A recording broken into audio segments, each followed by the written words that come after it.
and welcome to Docto. My name is Heather. And I'm Kathleen. And this week we thought we would take a little bit of a break and talk about our favorite Forensic Files episode. What if I'd switched it up and said Unsolved Mysteries? Actually, you know what?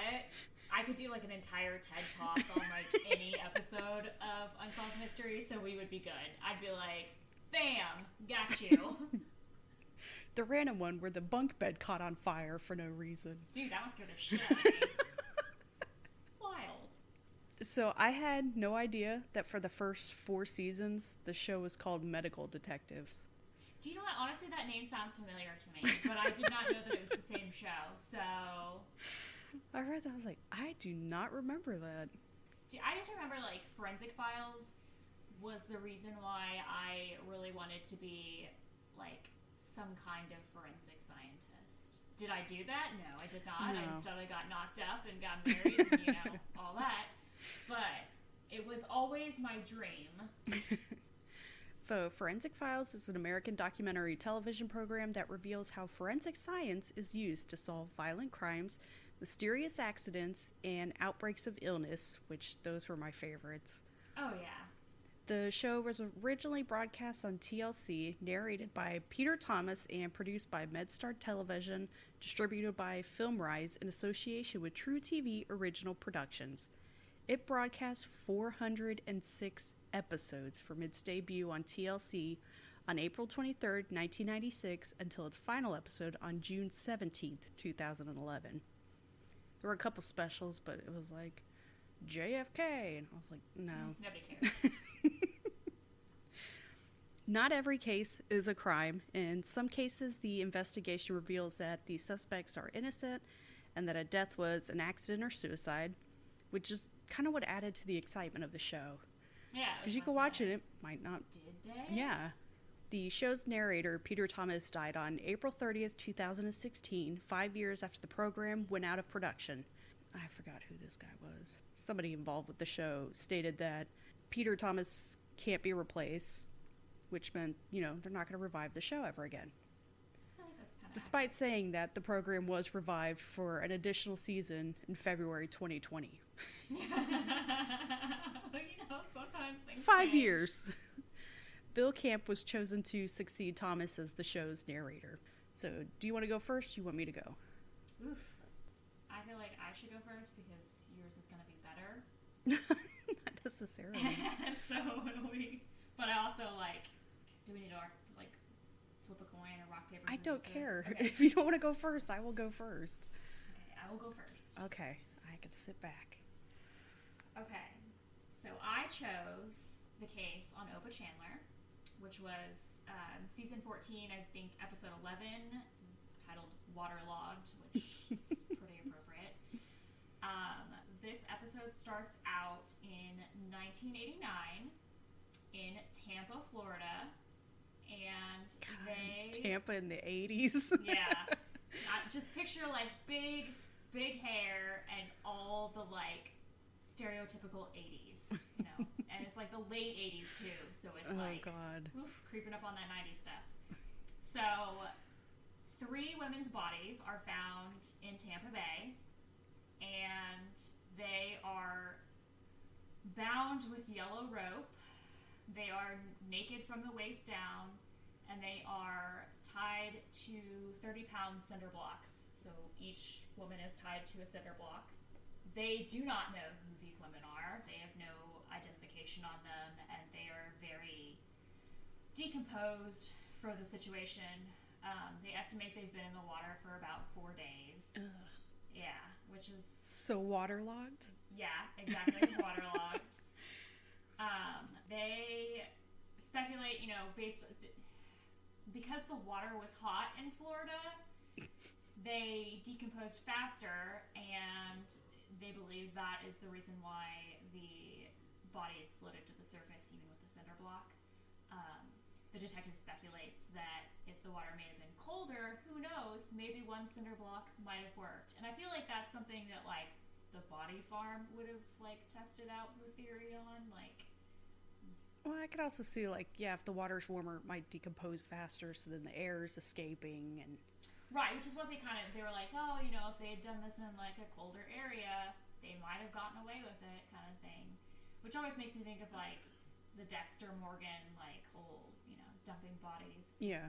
in the ocean. But anyways, so the media picks it up, and they're like 3 women found in the water, no idea who they are, and a motel calls them up. I think it was like a Days Inn. And they report that they had 3 women, a mother and her 2 daughters. Now I remember the story. Yes.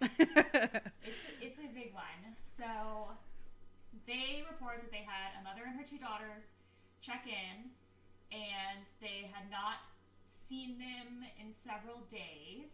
I think it was like something like 5 days at that point. And when they went to their room, they noticed that all of their luggage was still there. The beds had not been slept in. The towels had not been used. The room hadn't been used. And also they left behind their shit, which is not something most people do.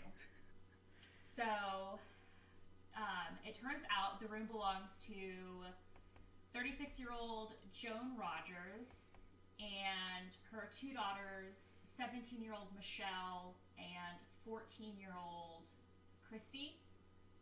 And they are from Ohio. And they live on a dairy farm, which is very important to the case because they had apparently gone on a girls' trip, and they left the husband, who I believe was also 36, Hal Rogers, home to take care of the dairy farm. They actually had never gone on a vacation before or even really left the state because running a dairy farm is, really time consuming, and it was their entire lives. And so, the husband stayed behind. He was like, take the girls, like, have fun. They went to Florida. I believe they actually went to like Orlando, and they were just kind of driving around. They would like sightsee and then check into a hotel and then sightsee some more and then go to another hotel. And so they were just traveling around in Florida. And they were actually on their way back, and they got lost. And so they were staying, I believe, another day in Tampa on their way back. So they reached out to the husband in Ohio, and they asked for dental records. Now they were supposed to be back. I believe he waited 3 days past their like supposed return date to even report them missing, which immediately the detectives thought that was suspicious because he waited. His whole thought was that they may have decided to stay a little bit longer. They were having fun. They felt that he wasn't very emotional or connected, which a dairy farmer. Exactly. He was a dairy farmer, and he was focused on keeping shit running, which like I kind of understand. Like, I would be a shit show. I really would. I would. But this like, is a hard ass stoic farmer. He's been doing this. They got married straight out of high school. He's been doing this like his whole life, basically running this dairy farm, and. You miss out on like a day of work and everything goes to shit and you don't fucking pay your bills, so it's a big deal. So they get dental records from him, they compare them, it turns out that it is in fact his wife and 2 daughters. They're immediately suspicious of the husband, and they decide to check out, see if he has an alibi, which of course he does. Conveniently for him, he doesn't really like to cook or know how. Just imagine them interviewing all the cows.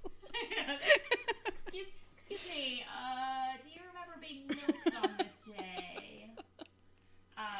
So it turns out he's not too domestic himself, so he ate breakfast and dinner every day in town, and there were a lot of witnesses from the town, because it's like a small little like dairy area in Ohio or whatever. So like a lot of people were like, oh yeah, we saw Hal, like he had dinner. So on the day that they went missing after checking into the hotel, he had breakfast out, was seen. He had dinner out and was seen. So there's no way he made it to Florida from Ohio, to murder his wife and daughters. So they tracked down the car, and find the car is actually, I want to say they said 25 miles from. Is it their car or a car they rented? It was their car. It had Ohio plates. So they drove to Florida and were driving around. Yeah, exactly.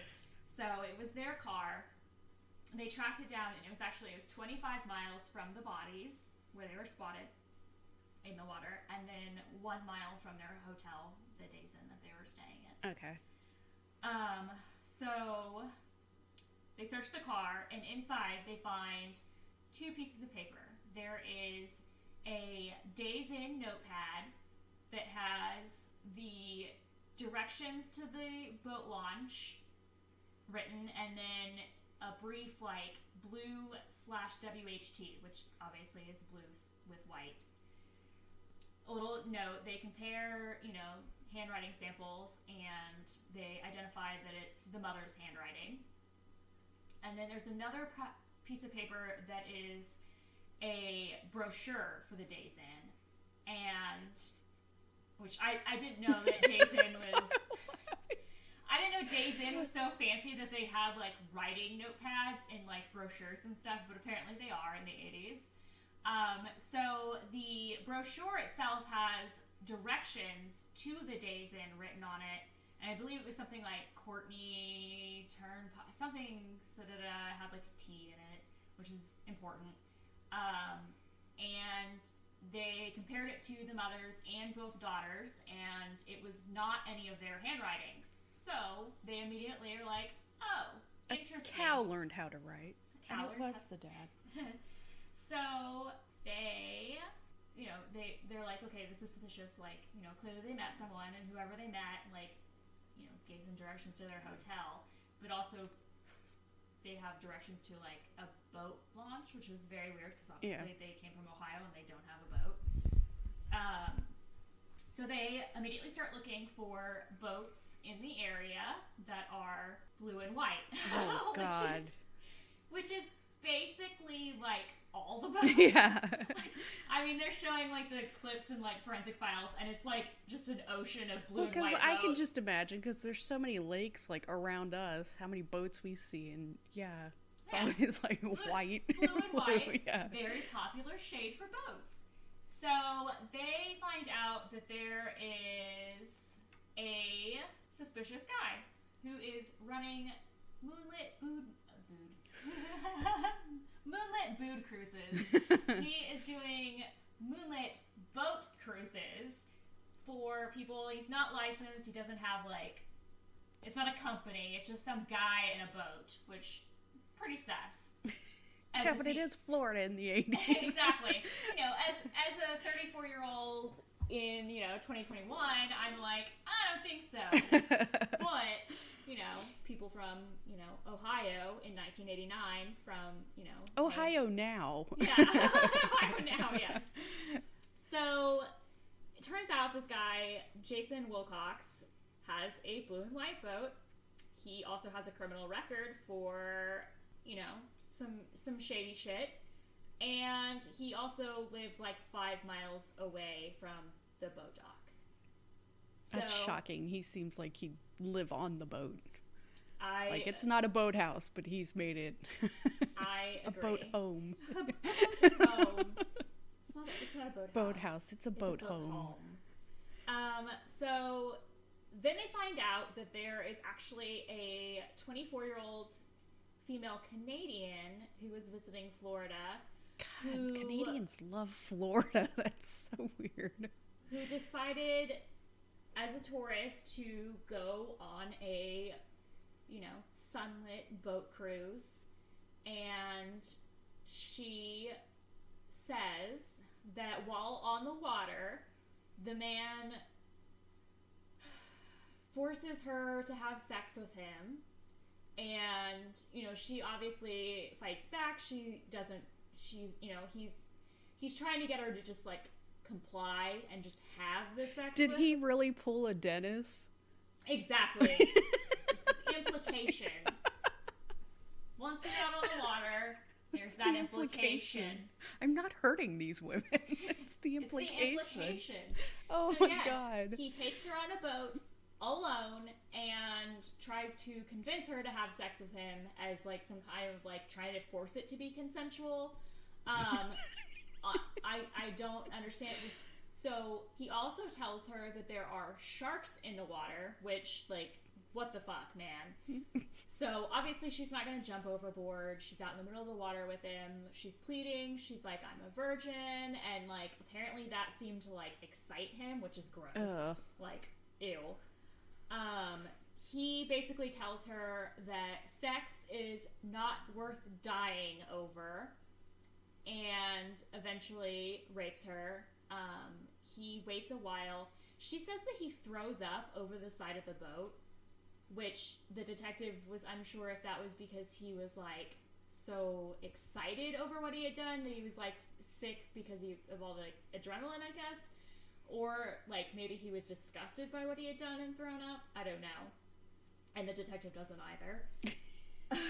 So he eventually waits for nightfall. He drives the boat close to the shore and allows her to swim to shore to safety. God. Yes, he forces her to swim to shore. She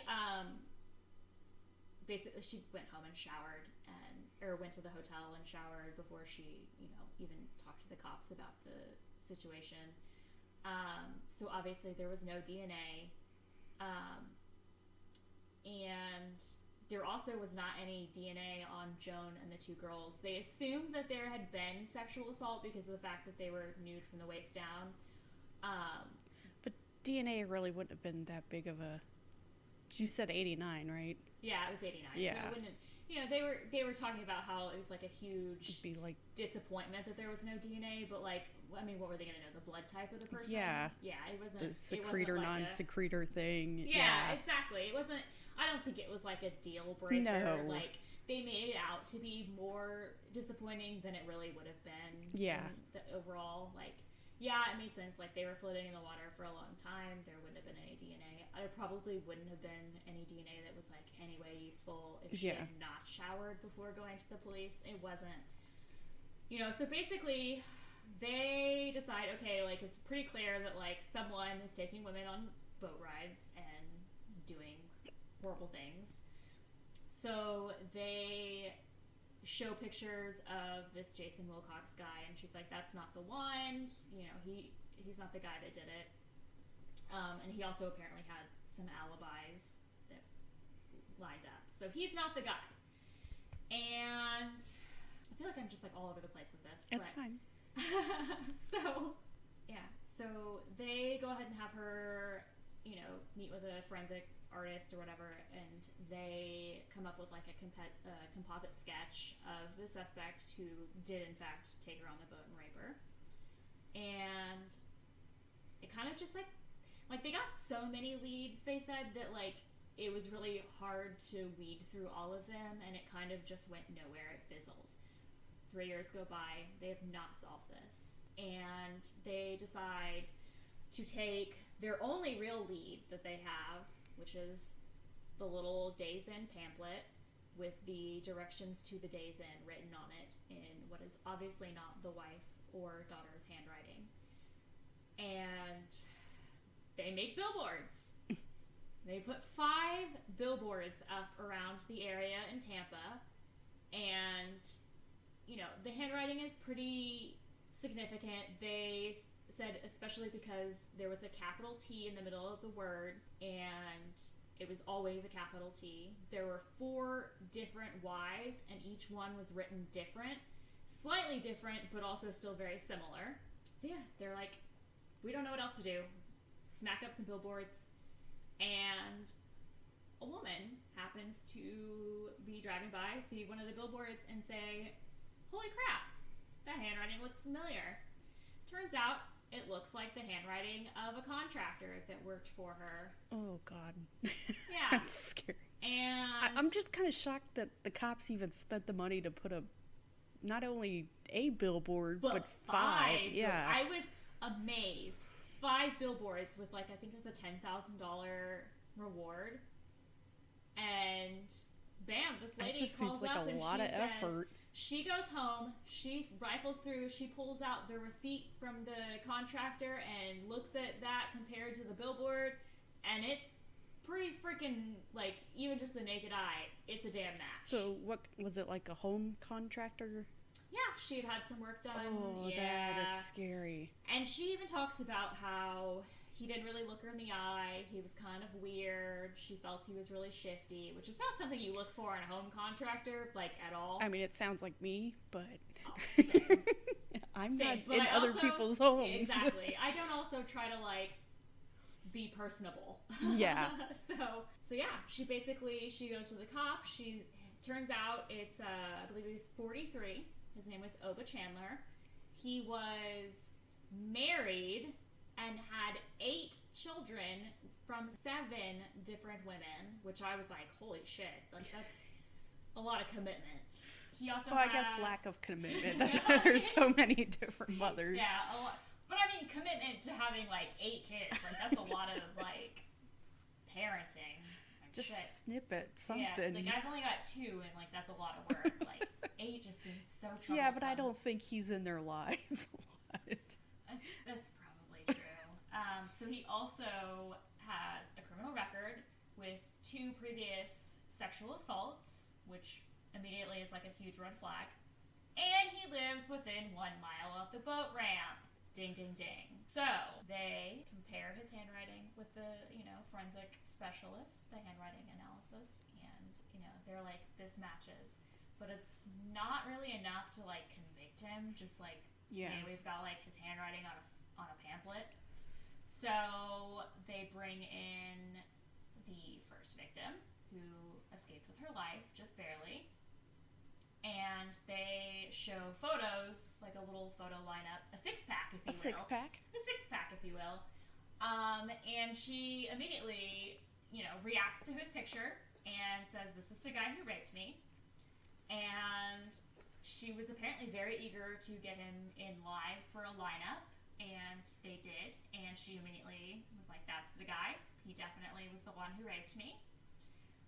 So, like, she really, like, once the handwriting lady was like, I think it's this guy, she really, like, nailed the coffin. Yeah. So it was pretty clear that, like, he had a history of taking ladies on boats and doing shit he wasn't supposed to. So they find out that, like, they went to search his boat and they find out that he sold it, which, super fucking suspicious. So they also, I guess, apparently after the billboards went up, he, like, fled, like, he moved out of Tampa, and his daughter said that he was, like, worried. Something, I think he had, like, told her that he had murdered some women. I don't know, like, what the situation was with that. So, they've got, like, a positive ID from, like, another situation. They've got the handwriting analysis, but they're like, we really need, like, a smoking gun. So they take the pamphlet and they go ahead and spray it with some fancy chemicals, and apparently the chemicals cause, like, the amino acids to react, and it turns purple if they're hand The or luminol. It was, I guess, something similar to luminol. That wasn't like the name that they used. It's like a fancy word. I don't know. But anyway, they end up getting several fingerprints, which are attributed to, like, the mom mostly. But they got a palm print. Oh, God. And they go ahead and compare it to Oba Chandler, and surprise, not surprised, it is in fact his handprint. Well, palm print. He ends up getting, and then like, once they, like, figured that out, they pulled his phone records, I guess, from the boat to shore phone, and he apparently had called his wife that night that they had been out on the boat, and said that he was going to be late because he was having engine trouble, and which, like, super fucking suspicious also. So they had, like, phone records showing he was out on the water. They had, like, his palm print on this brochure that he, like, randomly ran into these 3 women in Ohio, like, or from Ohio and Florida. And he basically was charged with 3 counts of kidnapping and murder, and he got the death penalty. And Hal, the dairy farmer, I believe eventually remarried like 10 years later. I think he was quoted in an article saying that he just got lonesome, and those cows were looking purty. he, decided that, it was time for him to settle down again. I think what makes this case so memorable for me is, number one, I didn't even mention this, but their cause of death is completely gruesome and just outlandish. He threw them overboard with the cinder blocks while they were still alive. So there was water in their lungs. They actually drowned, which is just barbaric. The idea that, he took these women, this mom and 2 daughters, and, one by one rapes them and then throws them overboard to die is just gruesome. And even more gruesome, just the fact that, they were on their first vacation away from their farm, first time out of the state. They were on a girls' trip because, and the dad stayed behind to take care of things, but he wanted them to go on this girls' trip because, they had recently found out that, Michelle, the 17-year-old, had been molested by her uncle, who also lived on the dairy farm, since she was 14. So he had been and the way they found out too was just gross. He had raped his ex-girlfriend, and when she went to the police about it, they searched his trailer on the farm and found evidence of that, but also all these pictures and video or audio recordings of their teenage daughter, naked and begging for him to stop. And just, and he had been doing it for 3 years, and she was scared to say something because he said he would kill her family. And it's just gross, the idea that she went to Florida to escape this whole horrible past of her own uncle being a monster or whatever, and then she runs into another monster in Florida, and ultimately, they meet their end. I remember it from that brochure and the blue-white thing. Yes, and which, the detective is just WHT, we didn't know what that, and I'm come on, man. How do you not know? Yeah. My 11-year-old could tell you it means white. So, what happened with Obie Chandler? Was he put to death, or... Okay. He was. I believe it was 2011. He was sentenced, he was sentenced to death in 1991, but he ended up being put to death in 2011. He got the needle, or I guess they say the lethal injection. Which works so well if you've heard about what happened in Oklahoma. Oh, that was gross. God. Horrible. So he got the lethal injection. And it turns out, I actually was not aware of this, but in 2014, they found out that he was also guilty of another woman's rape and murder. Of course. Yeah, so it makes sense that, if he was brave enough to take these three at one time, that, he had a past. So yeah, there's a lot of information out there. If you're into that kind of reading, it's an interesting read, but it's also like I said, it's really sad. I think it's just, it sticks in my mind because of this whole escaping one thing to run into another thing. But it's also amazing. Literally just a brochure pamphlet with some handwriting on it, and they're billboards solving a murder. Yeah. So that's my case, and yeah. All right. So I am covering season 5, episode 4 of Voice from Beyond, which aired October 3rd, 2000. If you're watching it on Netflix, it's under Collection 8. So confusing. That's very confusing. We start off September 2nd, 1999 in Jericho, New York. The Cohen family is in the middle of moving out. Ronald Cohen had found this 55-gallon steel barrel in the crawl space of his home and had moved it to the street so it could be picked up on trash day. Not weird at all. I find barrels all the time. Just under your house. I like 55-gallon barrels. Like, but this is when he's moving out. He finally puts the barrel on the curb.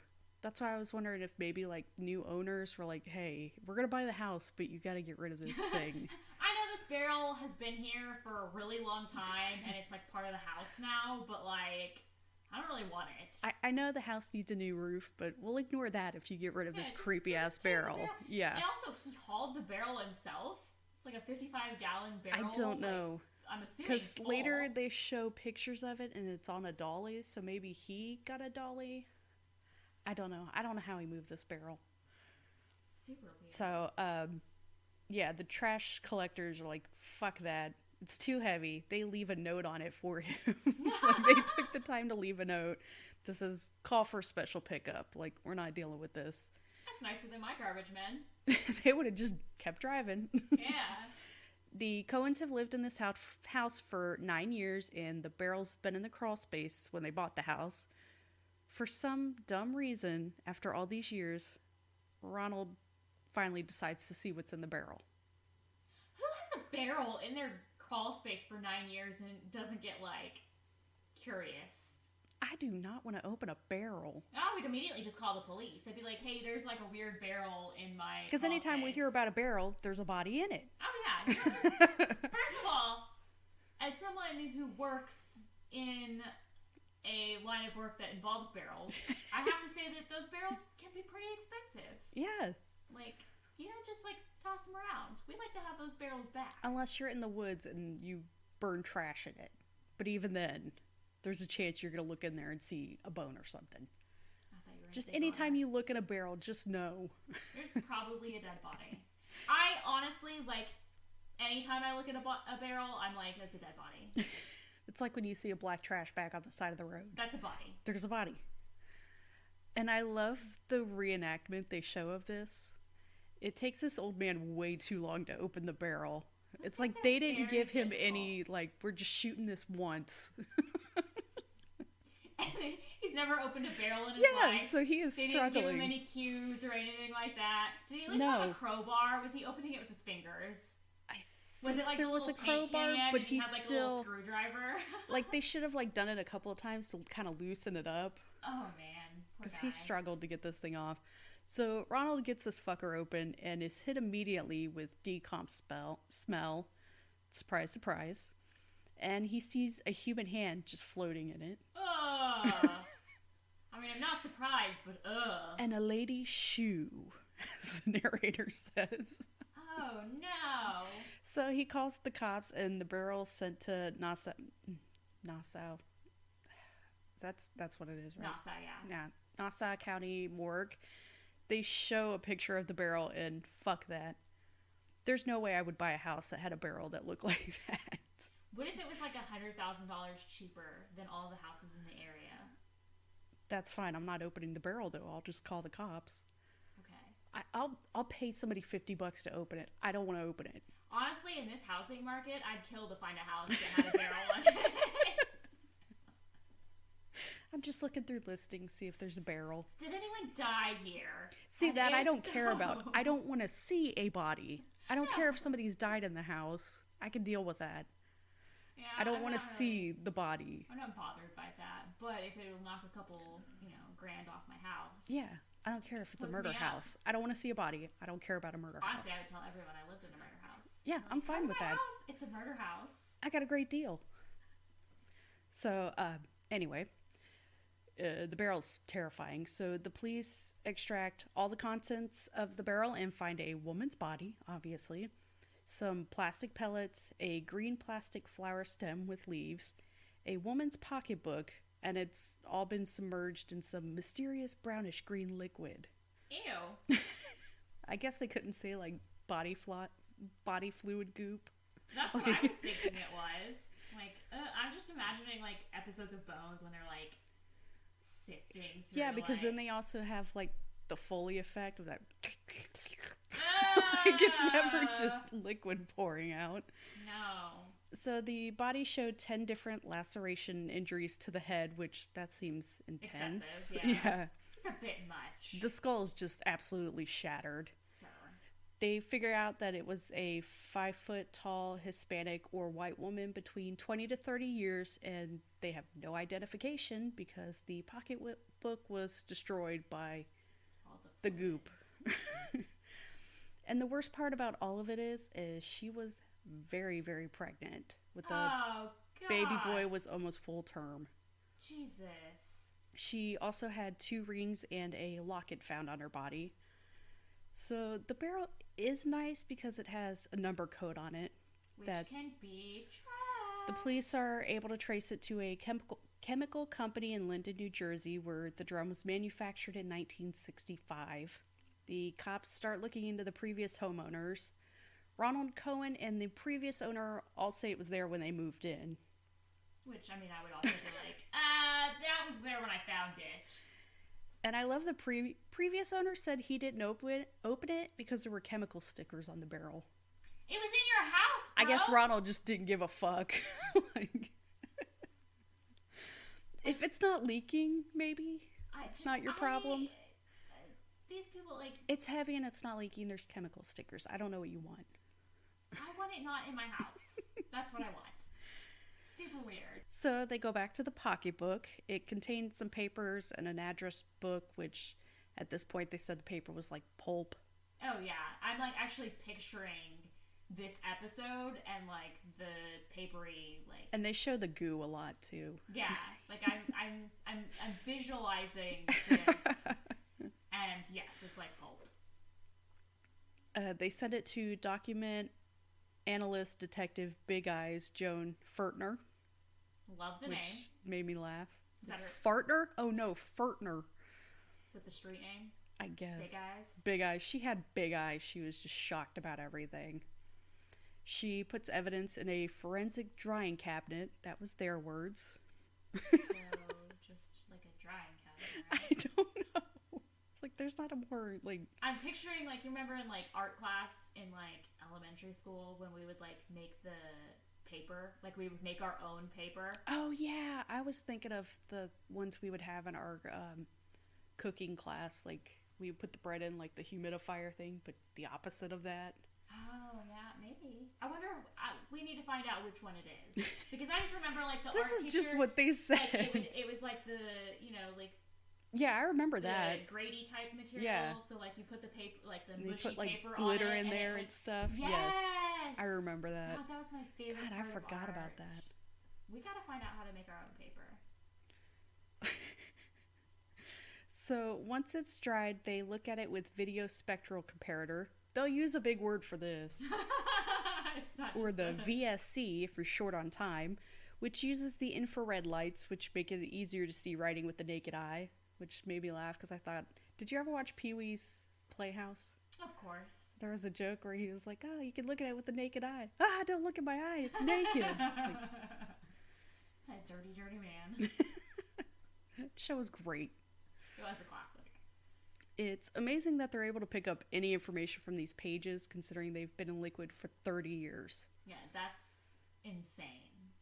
But unfortunately, these pages are 30 years old, so any phone numbers they find are worthless. Oh yeah, they're like long since disconnected. This was back in the olden times when the only phone number you had was your home landline, and when you moved, you got a new number. So it's hard to... The good old days. Yeah.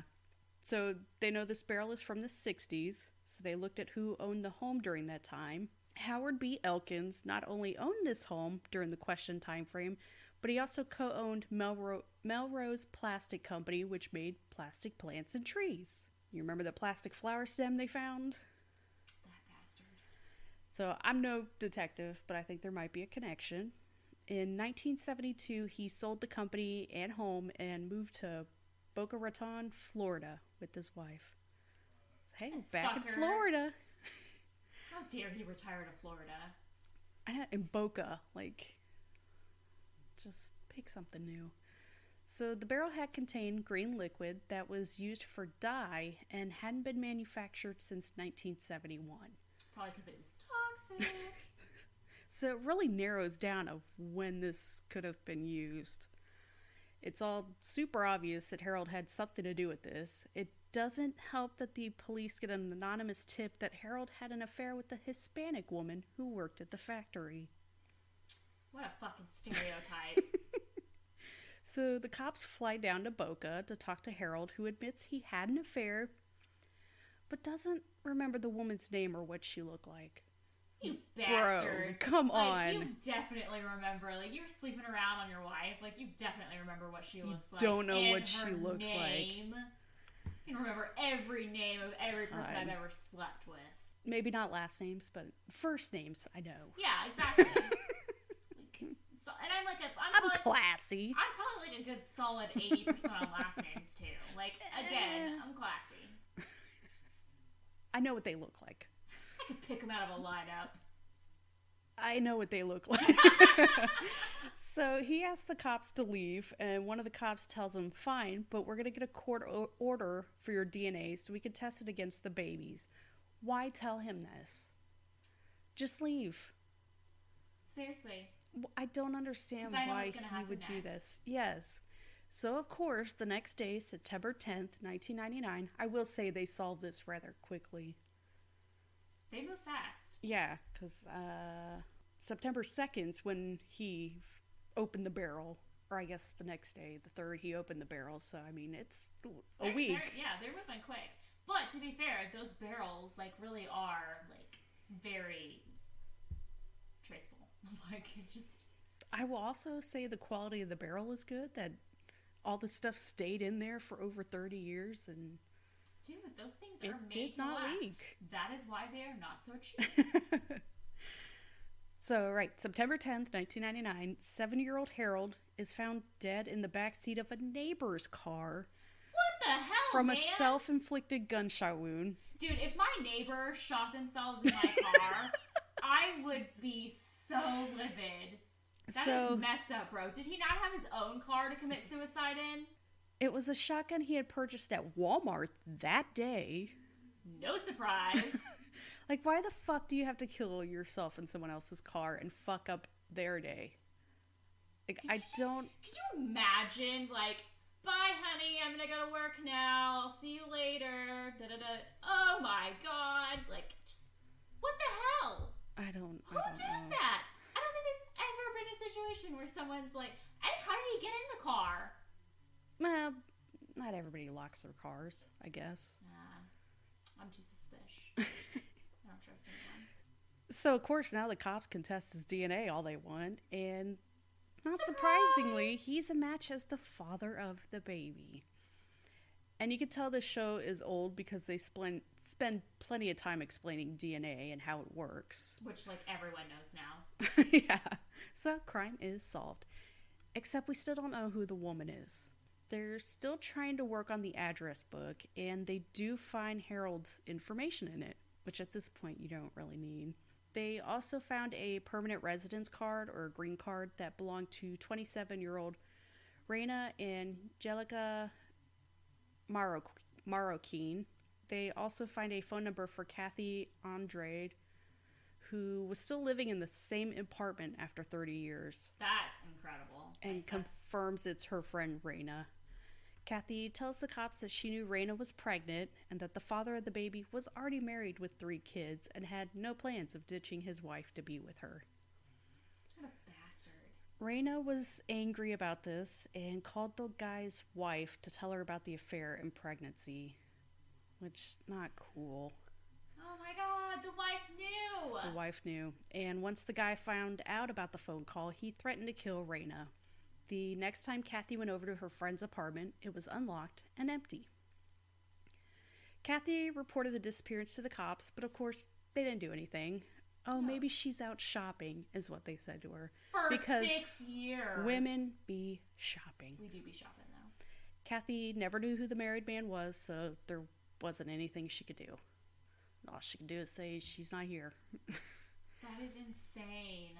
So at this point, the police theory is that Harold lured Reina to the factory after she told his wife about the affair and beat her to death. because it couldn't have been her apartment. You would think they would have found something, and he's definitely not going to do it at his own house. So factory would be... Honestly, I wouldn't put it past him to do it in his own house. Well, and then he took the body to his house, put her in the barrel, had planned to dump the barrel in the ocean because he had a boat. I remember this, but it was too heavy. So he filled the barrel with plastic beads to weigh it down.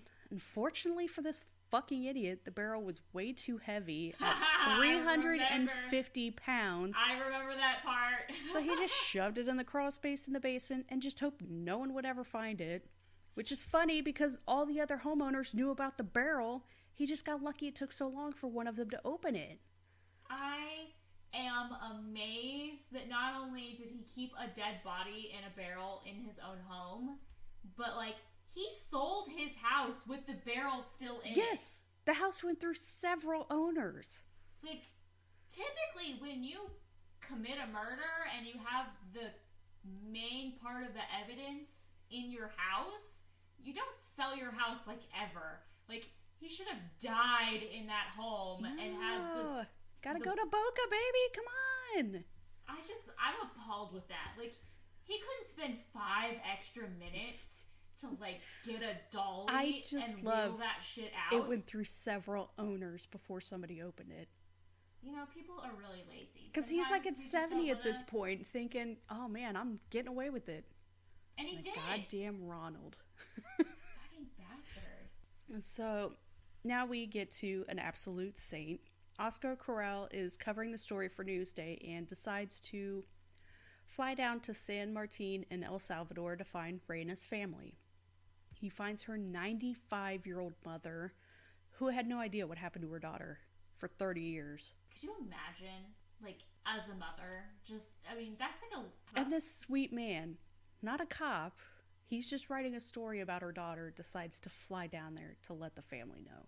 Yeah, because I imagine the cops didn't do shit. This poor woman had been having dreams about her daughter, including dreams where her daughter was in a barrel. That's fucking creepy. Man. The saddest part is Reina had left El Salvador for the United States because she found out her husband had an affair and gotten that woman pregnant, which makes it even more strange that she would have an affair with a married man. I mean, did she maybe not know initially that he was married? I can't imagine, like, I mean, I don't know, maybe, like, because he was in a position of, like, more power, maybe, like, it's just something she felt she had obligated. I don't know. Like, it just seems weird. So, Reina was buried in El Salvador, and a month later, her mother passed away and was buried with her. It was like this poor woman was holding on to find out what happened to her daughter. God, that's so sad. So, as if this story couldn't get any more sad, in the pocketbook, they eventually deciphered a page that said, "Don't be mad, I told the truth." Like it was a note she had written to Harold. Aww. And that's the end of my episode.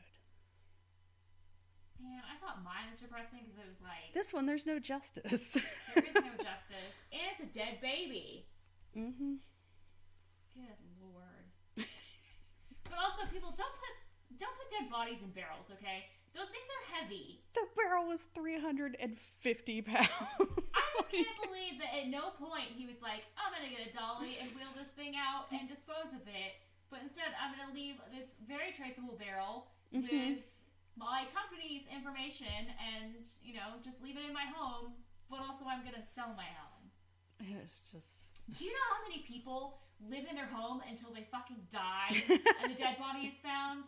Like, you gotta be committed if you're gonna Your keep parents the are body. just now moving. My parents are still in the same house. My parents have lived in the same house for 34 years. That's what I'm saying. My parents are still in the house we grew up in. And since now I was that they're 3. moving, I know that there's no dead bodies. Also, we don't have a crawl space, so the only dead things are my pets in the backyard. They say crawl space. I think it was like in the basement, just like some weird corner in the basement. Yeah, because I can't picture like a crawl space having enough room. Because when I was in Illinois, there was a basement, and I wouldn't say it was a crawl space, but it was like, we just don't go over in that corner. Like, there's a corner that's just kind of... God, I've always wanted a basement. It was fun till the winter, and you had to worry about your clothes freezing in the washer. That's true. Or basements flooding. A lot of That it was like flooding. really the only downside. Um, Plus, I'm not good with stairs. I mean, I do remember like a case of like someone, I think it's like a woman that was missing for a long time, and they eventually found her in like, I guess it was like the space between the walls or something. Like, I guess she had like slipped back there or something. I don't know. So I don't know. Who knows? Like, houses are fucking wild these days, and back then, like, there's all kinds of secret places. It just makes me think of Bob's Burger. He got stuck between the walls because he didn't want to deal with his in-laws, so he just stayed in there. Bob's Burgers. But this was fun. It was. I forgot how many amazing episodes of Forensic Files there were. There's 400. We could Yeah. easily do this plenty of times. I feel like I'm not that great at narrating, but it was a lot of fun. It's just practice. I'll get better. So that's going to be it for this week. Bye. Bye. Thank you for listening to Docto Me. The opening music is by Twisterium. For comments or suggestions, we can be reached by email at doctomepod@gmail.com. Find us on Twitter at doctomepod and find a link to our Facebook group in the show notes. Thank you.